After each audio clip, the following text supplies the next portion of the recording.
Bonjour et bienvenue dans ce 16e numéro de Paleo World. Cela faisait longtemps que je voulais faire une suite à l'épisode d'introduction à l'évolution. Dans celui-ci, je m'étais surtout attaqué aux fixistes et à la théorie fixiste. Théorie qui veut que les espèces n'évoluent pas et sous-entend qu'elles ont toujours été, sont et seront toujours semblables. Et j'avais alors dit aux créationnistes de se calmer car ce n'était pas un épisode dédié à l'origine de la vie. Donc aujourd'hui, je vais être gentil et je vais leur donner une occasion de s'arracher un petit peu les cheveux. On sera deux dans ce cas. Générique.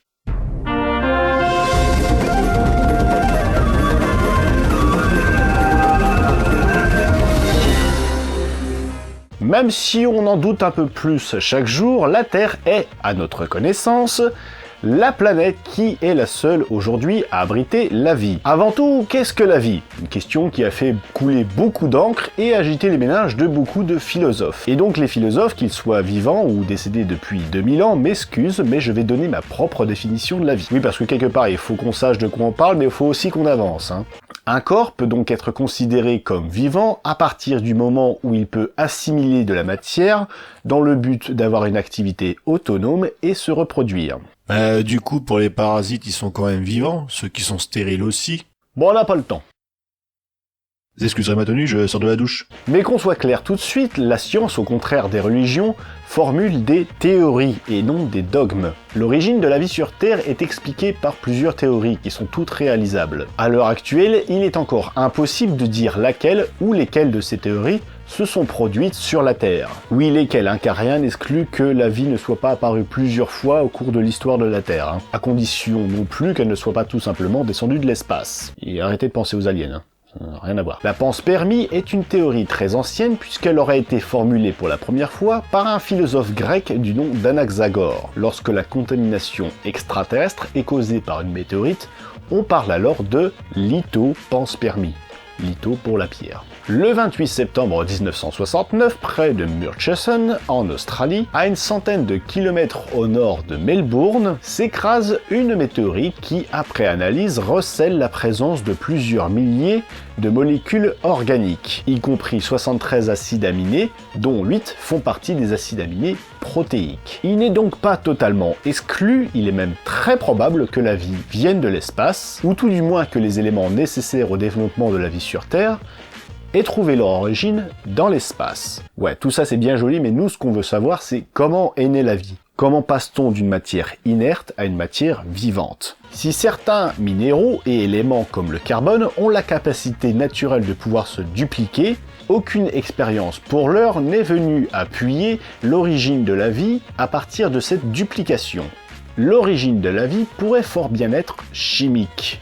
En 1953, deux scientifiques de l'université de Chicago vont simuler les conditions atmosphériques qui régnaient sur Terre juste avant l'apparition de la vie. Ils vont recréer ce que l'on appelle l'atmosphère primitive de la Terre afin de pouvoir prouver l'origine chimique de la vie. En présence de méthane, d'ammoniac, d'eau, de dihydrogène et d'un courant électrique pour servir de catalyseur, ils vont réussir après 7 jours à produire des molécules organiques, les briques élémentaires de la vie. De l'urée, comme dans l'urine, du formaldéhyde, des acides aminés, mais aussi des bases, support de l'ARN et de l'ADN, le support lui-même du code génétique. L'expérience Urey-Miller, Urey, qui était déjà prix Nobel de chimie en 1934, et à qui on doit la découverte du deutérium. Donc c'est pas un gland le mec, il pèse. L'expérience Urey-Miller, disais-je donc, est l'une des expériences les plus célèbres de la chimie, puisqu'elle montre bien qu'à partir de matière inerte, on peut commencer à avoir de la matière organique. Pas de la matière vivante, de la matière organique. Bon, c'est bien joli tout ça, mais on n'a jamais vu un mur se monter tout seul, C'est que des briques. De plus, cette expérience nécessite des concentrations, une acidité et une température assez précises, conditions qu'il est assez difficile de retrouver sur une planète. Pour ce qui est des paramètres de l'expérience, je rappelle que la Terre a quand même connu des conditions assez similaires, le tout sur une période de pratiquement 500 millions d'années. Ça laisse quand même le temps au hasard et aux épisodes les plus peu probable de se produire. Et pour ce qui est du passage d'une molécule désorganisée à une cellule bien vivante spécialisée, il est évident que ça a pris un peu plus d'étapes. Comme la totalité de nos cellules est entourée d'une double couche de lipides, on peut imaginer, sans mal, que cette double couche est apparue peu après l'apparition des molécules organiques. Les phospholipides sont pourvus d'une tête hydrophile et d'une queue hydrophobe.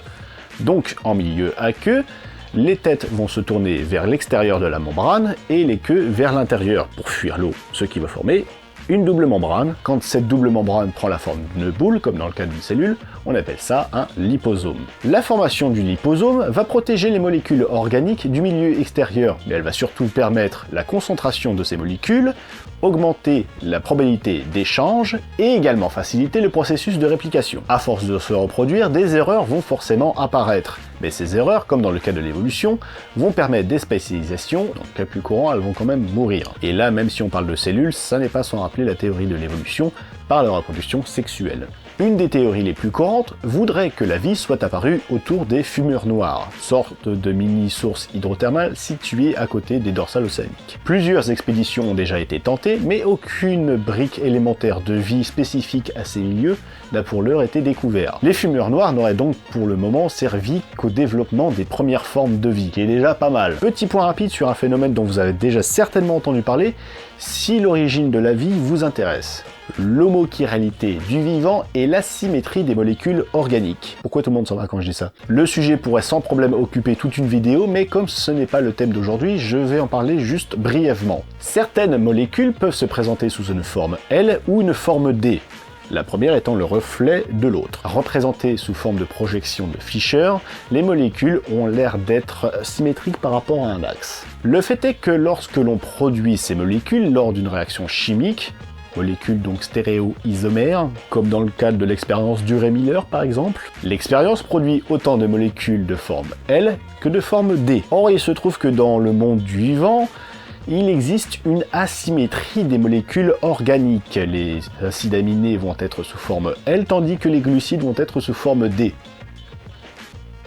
Et pas autrement. Ce phénomène étant commun à tous les êtres vivants, cela sous-entend qu'il s'est mis en place très tôt dans l'histoire de l'évolution, et donc au moment du développement des premières formes de vie. Ce qui est en plus un argument pour la panspermie, puisque si un organisme vient de l'espace et qu'on descend tous de cet organisme, alors forcément on va tous hériter de ces caractéristiques, c'est-à-dire des acides aminés sous forme L et des glucides sous forme D. On vient tous de l'espace. C'est tout pour cette vidéo, merci de l'avoir suivi jusqu'au bout, j'espère qu'elle n'a pas été trop compliquée par rapport aux autres, puisque j'ai l'habitude de faire de la vulgarisation, alors que là on met un pied quand même dans quelque chose d'un peu plus compliqué. N'hésitez pas à me suivre sur les réseaux sociaux, que ce soit Facebook, Twitter ou Tipeee. Je poste beaucoup sur Twitter, beaucoup sur Facebook.